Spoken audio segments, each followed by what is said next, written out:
Speaker's announced policy of January 9, 2023. The gentleman from California, Mr. Kiley, is recognized for 60 minutes as the designee of the Majority Leader.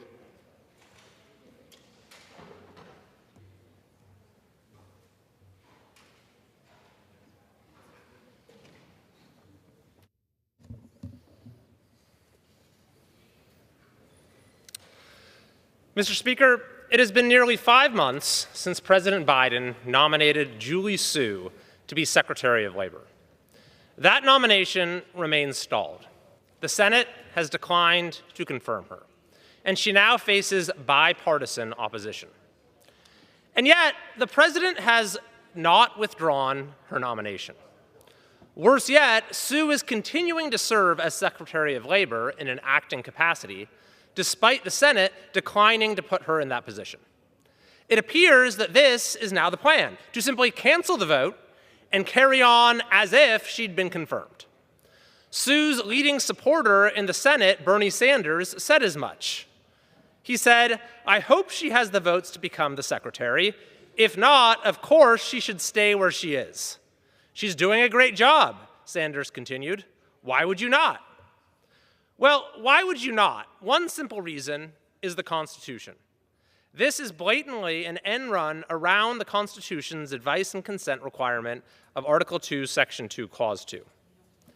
As further evidence of the Biden administration's plan to simply keep Su on indefinitely, with or without a vote, after months of Department of Labor rulemaking being put on pause to spare Su negative press during the confirmation process, the wheels are now back in motion. The administration seems to be acknowledging that Su does not have the votes for confirmation, but again, plans to keep her at the helm of the Labor Department anyway. Now, this administration has a disturbing pattern of seeking to do by undemocratic means that which it cannot do by democratic means. For example, on the topic of student loan forgiveness, President Biden had said, "I don't think I have the authority to do that," and then he went ahead and did it anyway, by executive order. On the issue of independent contracting, Congress has declined to adopt the destructive ABC test via the PRO Act, so the Labor Department is seeking to enact a functionally equivalent legal standard by rulemaking. But this here is the most brazen example yet. Having made the worst possible pick for Labor Secretary, which the United States Senate is rightly rejecting, the President is trying to install his nominee as the permanent secretary anyway. Now, the student loan executive order, of course, was just struck down by the Supreme Court. But what the administration is attempting here is much more potentially disruptive. What is at issue is not just one policy. Rather, it is every action the Department of Labor takes under Acting Secretary Su that will be put under a legal cloud. Now, Su's allies have tried to make a legal argument relating to the interplay of the Federal Vacancies Reform Act and the statute that created the position of Deputy Secretary of Labor. This argument is without merit. There is no statutory authority to have an acting secretary who has been nominated for permanent secretary continue serving indefinitely with or without confirmation, nor could there be, because any such statute would violate the Constitution. Education and the Workforce Chair Virginia Fox and I have sent a letter to Gene Dodaro, U.S. Comptroller General at the U.S. Government Accountability Office, requesting an opinion on the legality of keeping Su at the head of labor indefinitely. But none of this should be necessary. The White House and Julie Su have had every opportunity to persuade the Senate. They have had a nightly war room and daily arm twisting for months. It is well past time to withdraw the nomination and for the President to nominate a labor secretary who will be on the side of American workers.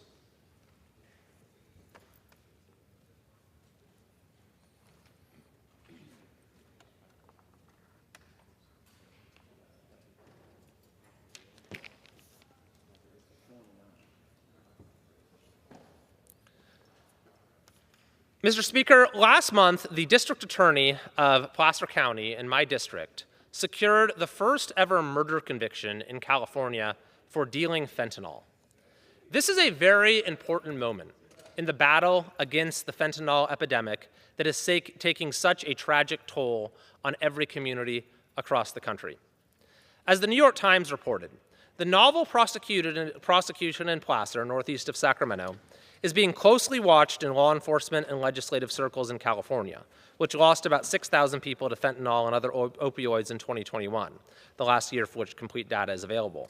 Prosecutors have been looking for ways to hold people distributing the drug accountable for the staggering death toll. Now, I'd like to share the details about this case and the successful legal strategy of the district attorney, but first, a word about the scale of the fentanyl crisis in the United States. Fentanyl has become the leading cause of death for Americans ages 18 to 45, surpassing car accidents, surpassing suicides, surpassing everything. It's now the leading cause of death for young people in our country. It's affecting every community, including my own. 73,102 Americans died from fentanyl in the past year. That amounts to 200 deaths every day, 1 every 7 minutes. And the reason is largely because of the lethality of fentanyl, which is unlike any other drug, 100 times more potent than morphine. 2 milligrams, or amount that fits on the tip of a pencil, is a deadly dose. Fentanyl is being added to street pills. 98% of pills sold on the street are fakes, and 60% have the potential to be lethal. Many victims are teenagers, people with no prior drug use, who perhaps were stressed out from isolation during the COVID shutdowns. They purchase what turns out to be fake pills, such as Xanax, over social media or on the internet. Dealers often deliver these pills straight to the victims' homes. Now, a huge part of this problem is to prevent fentanyl from coming into the United States. The southern border is by far the primary source. In fact, in 2022 alone, the DEA seized 379 million lethal doses of fentanyl. Securing the border would diminish the availability, would diminish the ability to traffic into the United States, would save many, many lives, and is the most important part of this equation. But there are other ways that we can tackle the problem. And that's where Placer County is leading the way. Now, like other communities across the country, our county did an astronomical 450% increase in fentanyl deaths from 2019 to 2021. Almost half of those were among residents 25 years of age or younger. And the case that was recently prosecuted involved the tragic death of a 15-year-old Roseville girl who passed away on June 21st, 2022. The dealer was a Placer County area drug dealer named Nathaniel, who was involved in selling fentanyl to minors. He possessed and transported fentanyl in the form of M30 Percocet pills. The fentanyl was pressed into the pill. One of his customers was a 15-year-old girl who overdosed on one of those pills and as a result passed away in June. Nathaniel witnessed this OD, and after his customer died, he continued to sell pills from the same batch to other individuals. This is why he was charged with murder. It's the first murder charge and conviction of a fentanyl dealer in California. Specifically, he was charged by Placer County District Attorney Morgan Geyer and convicted of second-degree murder in Placer County Superior Court. In order to establish his case, District Attorney Geyer had to prove the following elements. First, that Nathaniel did, in fact, deal the deadly fentanyl pills to his victim. Second, that the defendant knew that the pills he provided to his victim contained fentanyl. And third, that he knew how deadly the fentanyl that he was providing was. In other words, he had to know his actions could lead to the death of the customer and then choose to deal anyway. That is the basic predicate of the murder charges and conviction. Other factors in play in this case involved callousness. District Attorney Geyer indicated that he would only pursue murder charges if a degree of callousness is present. If a dealer continues to deal after he or she knows someone died of the pills and is pursuing profit. He said that charges would be less likely in cases where addicts were simply sharing pills with one another. A second additional factor in play here was deception, where the dealer deceptively markets fentanyl as something else. Geyer said that changes the legal landscape. Now, in an era of skyrocketing and tragic fentanyl deaths and the increasing prevalence of it in our communities, a multi-pronged approach of education, accountability, and stopping the supply is needed. But the prevailing prosecutorial approach and many of the criminal laws on the books in California are failing to achieve an adequate level of deterrence. So the strategy that is being pursued in Placer is that by raising the cost of dealing fentanyl to dealers, we're talking about a 15 years to life sentence here for second-degree murder, we can keep these predators away from our communities. Now, I want to also add a quote from District Attorney Geyer, which I think is a very important one. He said, "I have heard the criticism that this is a retread of the war on drugs," but he said it isn't. Fentanyl is something different, and that's something that we really need to get an argument we really need to understand. Is that whatever arguments we might make in terms of prosecution strategies when it comes to other forms of drug use, there is simply no comparison to the damage that this drug is doing across our country. And so we must take action in every way possible. And this murder conviction, first of its kind, in Placer County, sends a loud and clear message to those who would victimize young people, who would victimize Americans with this lethal substance. It says, stay out of our community. So I encourage prosecutors across California and across the country to look at the model the District Attorney Geyer has provided in California, because it will save lives.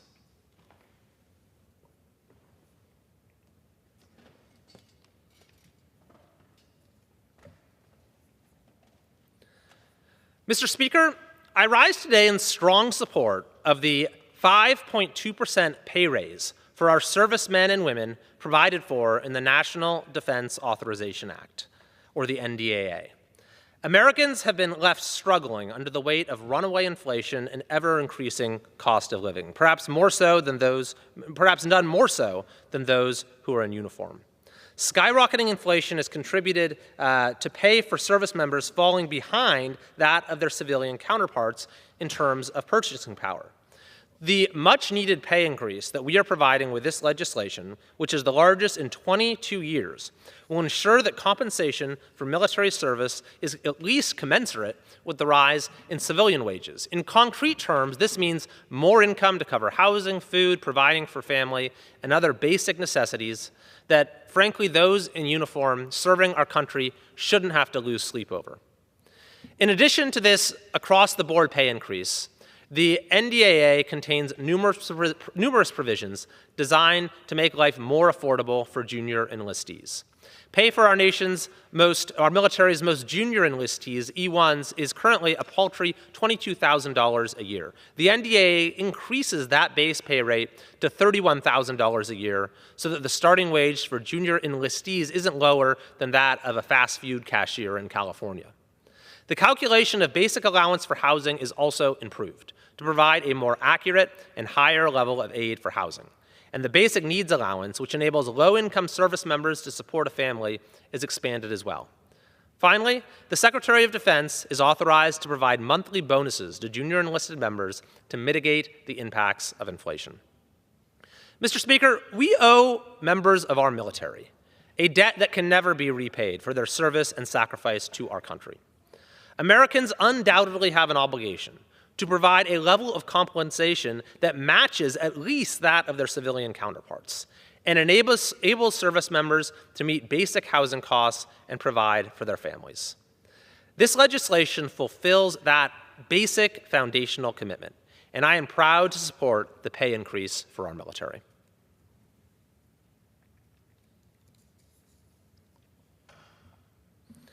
Mr. Speaker, I rise today in strong support of offering reinstatement to the over 8,000 servicemen and women who were discharged from the military for merely declining to receive a COVID-19 vaccine. As we speak, our nation's military is in the midst of a severe recruitment shortage. The Army fell short of its recruitment goal by 15,000 recruits last year. This year, it's on track to fall short by 20,000. The Air Force, Navy, and Marine Corps are facing similar challenges. The consequences of failing to recruit enough volunteers are severe: reduced combat readiness and a reduced ability to keep us safe. This is all the more notable given that our military, of course, is all volunteer. We rely on citizens willingly stepping up and joining to serve our country. These severe shortages have been exacerbated by our Secretary of Defense taking the same approach to COVID as, unfortunately, many civilian leaders did, an approach characterized by heavy-handed overreactions and a complete disregard for scientific evidence and informed policymaking. Members of our armed forces, young, physically fit men and women, are the least at-risk population for COVID. Moreover, over 95% of the military has already been vaccinated against COVID before the discharges occurred. Like students, small business owners, and many other groups of individuals, service members were harmed. They had their lives upended by wholly unnecessary actions pursued by politicians, political leaders who simply were not looking at data and evidence and had no regard for personal freedoms. The National Defense Authorization Act offers a corrective course to these mistakes. The Act provides a pathway to reinstatement for any service member discharged for declining a COVID vaccine and requires the Secretary of Defense to fully inform discharged individuals of the steps they can take.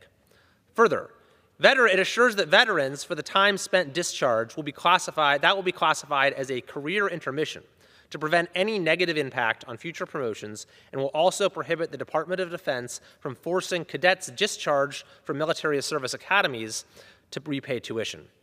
Well, the damage done by the original discharge decisions can never be undone. I am very proud to support legislation that at least allows Congress to do everything in its power to mitigate harm that was done. Mr. Speaker, I rise today in support of the Providing Accountability Through Transparency Act. What this measure does is very simple. It requires that federal agencies, when issuing a notice of proposed rulemaking, simply include a link to a plain language summary of the proposal in 100 words or less. This is a basic common sense measure to make our government more accessible to Americans. And I think that right now, that is something that is very, very important. After we went through a few years where many people felt like their ability to participate in government was foreclosed altogether, and where we have had a trend now that it's been decades in the making, where more and more power is consolidated in Washington, D.C., and in federal bureaucracies, ordinary citizens have less and less of an opportunity to participate as it is, and then when there is some opportunity, such as a notice of public rulemaking or for public comment, oftentimes they're confronted by a blizzard of legalese that makes it very difficult to make heads or tails of what's even going on. So what this measure does, it says 100 words or less, let's put it right there in plain English so everyone is on the same page so that we, as a country, can have a debate about whether this is good or bad policy. It's a simple step, it's a modest step, but it's a step in the right direction. And for that reason, I am proud to support this measure.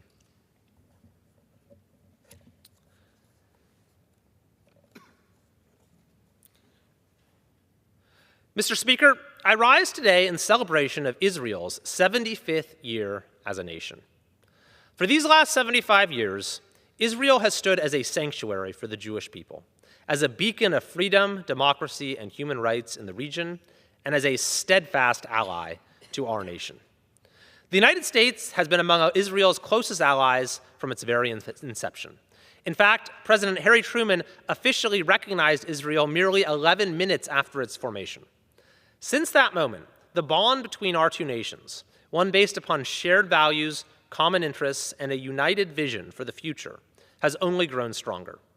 Our nation's welcoming of Israeli President Isaac Herzog to speak before a joint session of Congress this Wednesday is just the latest reflection of this special relationship. And I look forward to continuing to advance this partnership in every way I can in Congress. I would also like to take a moment to remark upon the unique place Israel holds, not only in the heart of its citizens, but in people across the globe. In 2018, I had the chance to visit as part of a bipartisan delegation and spent a week meeting with leaders from business, academia, government, the media, the IDF, and other facets of Israeli society, while visiting the West Bank, a kibbutz outside of Gaza, the Holocaust Memorial, a hospital caring for the wounded from Syria, the Lebanon border, and much more. I came away with a sense of deep admiration for the tremendous dynamism and diversity of Israeli society, for the way such a deep connection to history coexists with a drive towards innovation and modernization, for the spirit of self-reliance and national service, for the deeply felt sense of Israeli identity and pride in the nation's achievements. The United States and the global community is enriched by the presence of Israel on the world stage. As a member of Congress, I take great pride in supporting Israel and wherever possible, advocating for Israel in the global arena.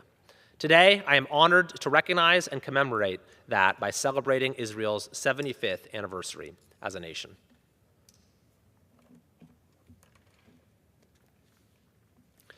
Mr. Speaker, I rise today to celebrate an exceptional small business in my district, Rockland Donuts and Cinnamon, for their recent recognition on Yelp as the top donut shop in the nation. Let me say that again, the top donut shop in the nation.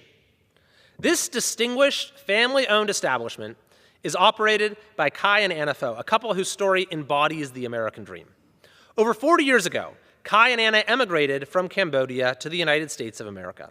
After overcoming the many obstacles they faced in emigrating to a new country, they committed themselves to this enterprise and are now recipients of a well-deserved award for their diligent efforts. Their commitment to their business and strong work ethic is truly inspiring. They rise every morning between 2 and 3 a.m.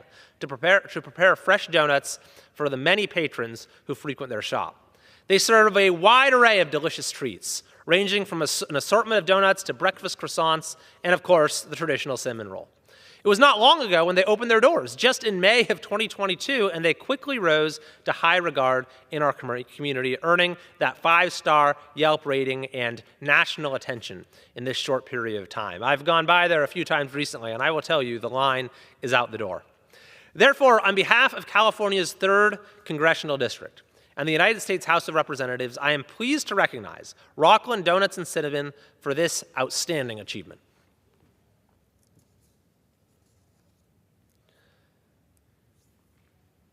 Mr. Speaker, I rise today to commemorate the silver anniversary of the Downieville Classic, a world-renowned annual bike race staged in Downieville, California. Before becoming a cherished destination for mountain bike riders, this historic Gold Rush town in the Sierra Nevada was known mainly for its past notoriety of vigilante justice, claim jumping, and boom and bust fortunes. Downieville's famous or inglorious days, such as they were in the past until a pioneer of backcountry mountain biking named Greg Williams realized that the true treasure of the Sierra Nevada was not the gold in the rivers, but in the recreational challenges of the mountains themselves. Greg's vision was to combine world-class ultra biking with spectacular mountain landscapes to revitalize the economy of his hometown. Letting the mountains dictate the course, Greg and his team designed the premier classic point-to-point route as a 26.5-mile black diamond lung-busting endurance run from Sierra City to Downieville. Riders climbed to the 74,469-foot crest of the Sierra Nevada, then plunged 5,700 vertical feet along a route of flowing turns, rolling jumps, boulder staircases, and river crossings. This ordeal on wheels tests both the sturdiness of riders and their bikes. Recognizing the challenge of the race and beauty of the course, Outside Magazine named the Downieville Classic one of the 10 best bike races in North America. The combination of sustainable recreation, job creation, and world-famous athletic events has made Downieville a model of economic recovery of struggling mountain communities throughout the Lost Sierra. On behalf of the United States House of Representatives, I am honored to commemorate the 25-year anniversary of the Downieville Classic in recognition of the profound impact the race has had on Sierra County and the broader region. I yield back.